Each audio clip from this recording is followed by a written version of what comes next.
दोस्तों, पति लोगों का बहुत से समय से ये कहना हो रहा था कि जब पति पत्नी के केस कोर्ट के अंदर चलते हैं, विशेषकर मेंटेनेंस का केस, तो उस केस के अंदर पति की कोर्ट बिल्कुल भी नहीं सुनती है। यानी कि पति के ऊपर मेंटेनेंस लगा के रहती है और लगाती है। पति बिल्कुल भी मेंटेनेंस से नहीं बच सकते हैं। पति को कोर्ट ये बोलती है कि आपको पत्नी को मेंटेनेंस देना ही पड़ेगा। पर यहाँ पे अब पति की पुकार, पति की बात को कोर्ट ने सुना है। सबसे बड़ी कोर्ट यानी कि माननीय सुप्रीम कोर्ट ने सुना है और ये कहा है कि अब पति की बात हर कोर्ट सुनेगी। यानी कि पति अगर ये काम करते हैं तो उस पत्नी को मेंटेनेंस नहीं देना पड़ेगा, उल्टा उस पत्नी को आप जेल के अंदर भिजवा सकते हैं और कोर्ट यहाँ पे आपकी बात सुनने से मना नहीं कर सकती है।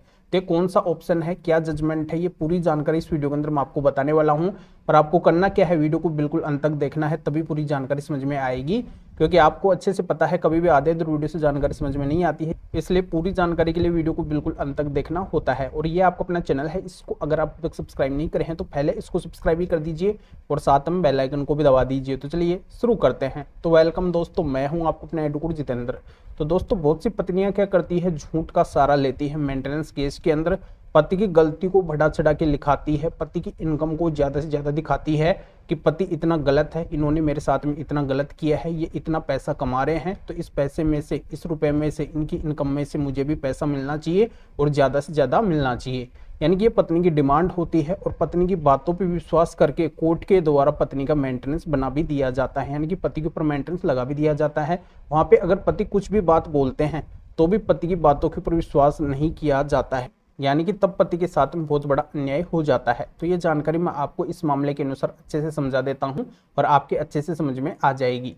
देखो, इस मामले के अंदर ऐसा होता है, पत्नी के द्वारा मेंटेनेंस का केस फाइल किया जाता है और इस मेंटेनेंस केस के अंदर झूठ का सहारा लिया जाता है। पति से ज्यादा वो मेंटेनेंस लेना चाहती है, जल्दी वो मेंटेनेंस लेना चाहती है, इसलिए वो झूठा एफिडेविट मेंटेनेंस केस के अंदर देती है। वो ये बोलती है कि मैं कुछ भी जॉब नहीं करती हूँ, कुछ भी नहीं कमाती हूँ, मैं बेरोजगार हूँ, पति ने मेरे साथ में गलत किया है, इस वजह से मुझे मेंटेनेंस चाहिए।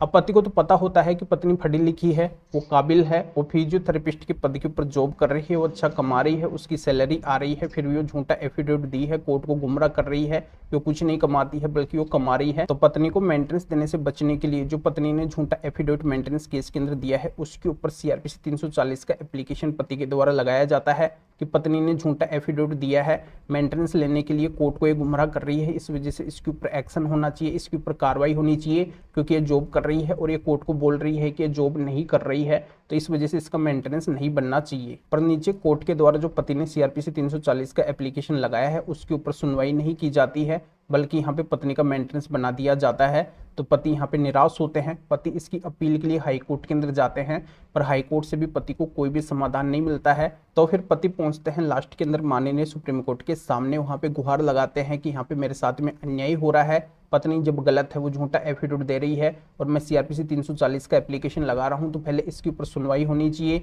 ये देखना चाहिए कि पत्नी गलत है तो इसका मेंटेनेंस नहीं बनना चाहिए, जबकि मेरे ऊपर मेंटेनेंस लगाया जा रहा है और मेरे एप्लीकेशन यानी कि सीआरपीसी 340 के ऊपर कोई भी सुनवाई नहीं हो रही है। फिर माननीय सुप्रीम कोर्ट के द्वारा इस बात के ऊपर सहमति जताई जाती है कि जब पति सीआरपीसी 340 का एप्लीकेशन लगा रहे हैं कि पत्नी झूठा एफिडेविट दे रही है, मेंटेनेंस केस के अंदर झूठ का सहारा ले रही है, तो इसके ऊपर कार्रवाई होनी चाहिए। यहाँ पे कुछ पति की बातों के अंदर दम होगा तभी तो पति सीआरपीसी 340 का एप्लीकेशन लगा रहे हैं, कोई झूठा एप्लीकेशन थोड़ी लगा रहे हैं।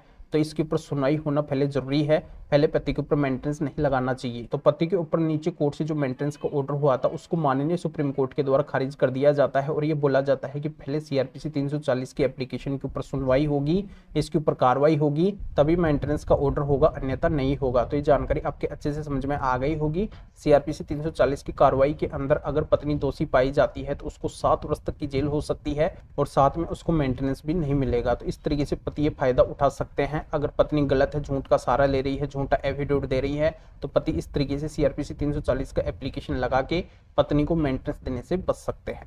तो इस मैटर में या फिर और किसी भी मैटर में आपकी अगर कोई भी कानूनी समस्या है, किसी भी तरीके की अगर आपको लीगल एडवाइस यानी कि कानूनी सलाह लेनी है, तो स्क्रीन के ऊपर मेरे व्हाट्सअप नंबर शो हो रहे हैं, इसके ऊपर व्हाट्सअप मैसेज करके अपॉइंटमेंट बुक करवा के डायरेक्टली मेरे से कॉल के ऊपर बात कर सकते हैं। अपनी किसी भी तरीके की कोई भी कानूनी समस्या है तो उसका समाधान मेरे से जान सकते हैं। तो इस महत्वपूर्ण जजमेंट का लिंक इस वीडियो को डिस्क्रिप्शन के अंदर दिया गया है। अभी आपको इस वीडियो को लाइक करना है और शेयर भी करना है, जो और लोगों तक भी ये जानकारी पहुंच सके। तो वीडियो देखने के लिए आप सभी का बहुत बहुत धन्यवाद।